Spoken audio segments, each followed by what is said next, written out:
नागिन और जलपरी की दुश्मनी का बदला आमतौर पर भारतीय पौराणिक कथाओं और लोक कथाओं में देखने को मिलता है। इन कहानियों में अक्सर जादुई तत्व प्रतिशोध और रोमांचक घटनाएं शामिल होती हैं। एक संभावित कहानी इस प्रकार हो सकती है। किसी जमाने में एक महान झील के पास एक नगरी बसी हुई थी जहां जलपरियों का साम्राज्य था। इस झील के गहरे पानी में एक अमूल्य मोती था जो झील को जादुई शक्ति प्रदान करता था। वहीं पास के जंगल में नागों का निवास था। नागिनों को इस मोती की खबर लगी और उन्होंने इसे हड़पने की योजना बनाई।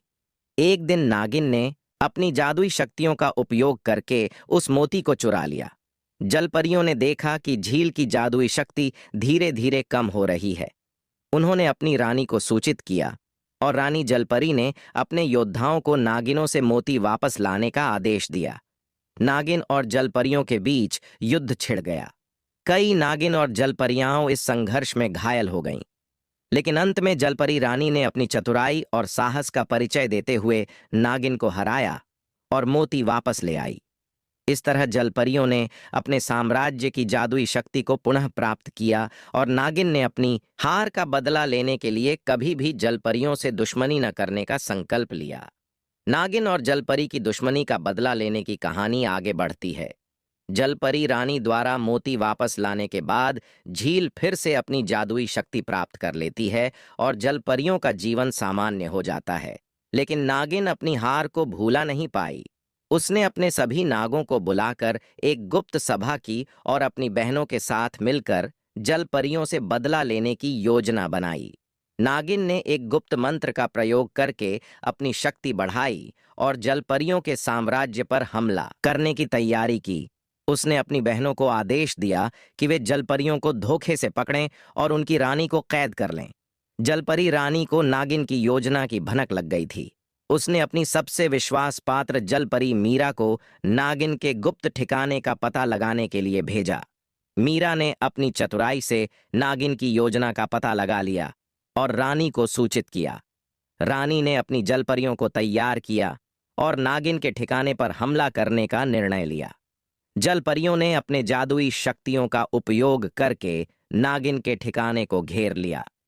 भीषण युद्ध छिड़ गया जिसमें दोनों पक्षों ने अपनी पूरी ताकत लगाई। युद्ध के बीच में रानी जलपरी और नागिन का आमना सामना हुआ। दोनों ने अपनी अपनी शक्तियों का प्रयोग करके एक दूसरे को पराजित करने की कोशिश की। लेकिन इस बार रानी जलपरी ने एक विशेष जादुई मंत्र का उपयोग किया जिससे नागिन की सारी शक्तियां क्षीण हो गईं और वह बेबस हो गई। रानी जलपरी ने नागिन को पकड़ लिया और उसे अपने सामने पेश किया। नागिन ने अपनी गलतियों को स्वीकार किया और माफी मांगी। जलपरी रानी ने उसे जीवन दान दिया, लेकिन शर्त रखी कि वह और उसके नाग कभी भी जलपरियों को नुकसान नहीं पहुंचाएंगे। नागिन ने इस शर्त को स्वीकार कर लिया और अपने साम्राज्य में लौट गई। जलपरियों और नागों के बीच एक शांति समझौता हुआ जिससे दोनों साम्राज्य फिर से शांतिपूर्वक रहने लगे। जलपरी रानी ने अपनी बुद्धिमानी और धैर्य से अपनी प्रजा को सुरक्षित रखा और दोनों साम्राज्य एक दूसरे के साथ मित्रता और सम्मान के साथ रहने लगे। इस प्रकार नागिन और जलपरी की दुश्मनी का अंत शांति और समझौते के साथ हुआ, जिससे यह शिक्षा मिलती है कि समझदारी और धैर्य से किसी भी संघर्ष का समाधान संभव है। शांति समझौते के बाद जलपरी और नागिन दोनों ही अपने अपने साम्राज्यों में लौट गए। कुछ समय बीतने के बाद दोनों पक्षों ने आपस में एक समझौता किया कि वे एक दूसरे के क्षेत्रों का सम्मान करेंगे और परस्पर सहयोग करेंगे। इस समझौते के बाद जलपरी और नागिन के साम्राज्यों ने एक नई युग की शुरुआत की। दोनों ने महसूस किया कि मिलकर काम करने से दोनों समुदायों के लिए अधिक लाभ हो सकता है। धीरे धीरे वे व्यापार करने लगे और एक दूसरे की शक्तियों और संसाधनों का सम्मान करने लगे। जलपरी और नागिन की रानियों ने मिलकर एक नई योजना बनाई जिसके तहत वे अपने अपने समुदायों के युवा सदस्यों को एक दूसरे की संस्कृति और ज्ञान से अवगत कराएंगे। उन्होंने एक विशेष स्थान पर एक विद्यालय स्थापित किया जहां जलपरी और नागिन दोनों के बच्चे एक साथ शिक्षा ग्रहण कर सकते थे। इस विद्यालय में जलपरियां जल और चिकित्सा की कला सिखाती थीं। जबकि नागिनें धरती और औषधि विज्ञान की शिक्षा देती थीं। इस विद्यालय में शिक्षा प्राप्त करने वाले बच्चे अपने अपने समुदायों में शांति और सहयोग का संदेश फैलाने लगे।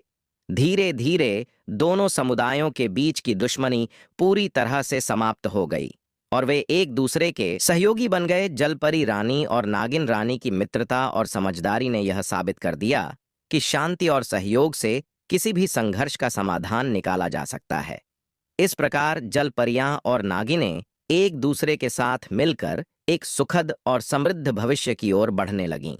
इस कहानी से यह शिक्षा मिलती है कि समझदारी, धैर्य और सहयोग से किसी भी समस्या का समाधान हो सकता है और शांति और प्रेम से ही सही मायनों में विकास संभव है। कुछ दिन बाद जब जलपरियों और नागिनों के बीच शांति और सहयोग का वातावरण बना हुआ था, दोनों समुदायों के लोग एक दूसरे के साथ मिलजुल कर रहते थे और साझा प्रयासों से समृद्ध हो रहे थे। इसी दौरान एक दूर के गांव से एक शक्तिशाली तांत्रिक ने नागिनों के साम्राज्य पर हमला करने का फैसला किया। यह तांत्रिक अंधकारमयी शक्तियों का उपासक था और उसे नागिनों की जादुई शक्तियों की जानकारी मिल गई थी। उसने सोचा कि यदि वह नागिनों की शक्ति को प्राप्त कर लेता है तो वह अजेय हो जाएगा।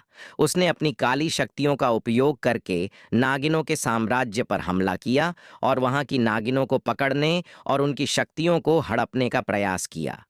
नागिनों को इस हमले से बचाने के लिए नागिन रानी ने जलपरी रानी को संदेश भेजा और मदद की गुहार लगाई।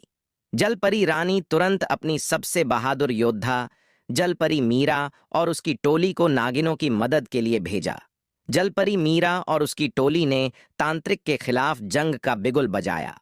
तांत्रिक ने अपनी काली शक्तियों से जलपरियों पर हमला किया, लेकिन जलपरियों ने अपनी जादुई शक्तियों और साहस से उसका मुकाबला किया। इस भयानक लड़ाई में मीरा ने अपनी बुद्धिमानी और युद्ध कौशल का उपयोग करते हुए तांत्रिक की कमजोरियों का पता लगाया और उसे पराजित करने की योजना बनाई। अंततः मीरा ने तांत्रिक के सबसे शक्तिशाली मंत्र को निष्क्रिय कर दिया और जलपरी रानी ने अपने जादुई त्रिशूल का उपयोग करके तांत्रिक को मार गिराया। तांत्रिक के मरते ही उसकी काली शक्तियां नष्ट हो गईं और नागिनों के साम्राज्य में फिर से शांति स्थापित हो गई।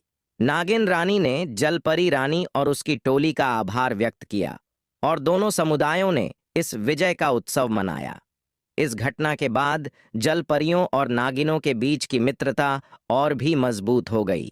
इस कहानी से यह सीखने को मिलता है कि सच्ची मित्रता और सहयोग से किसी भी बुराई का मुकाबला किया जा सकता है और एकजुट होकर सभी समस्याओं का समाधान संभव है। दोस्तों, इस कहानी से आपने क्या सीखा? एकता में शक्ति है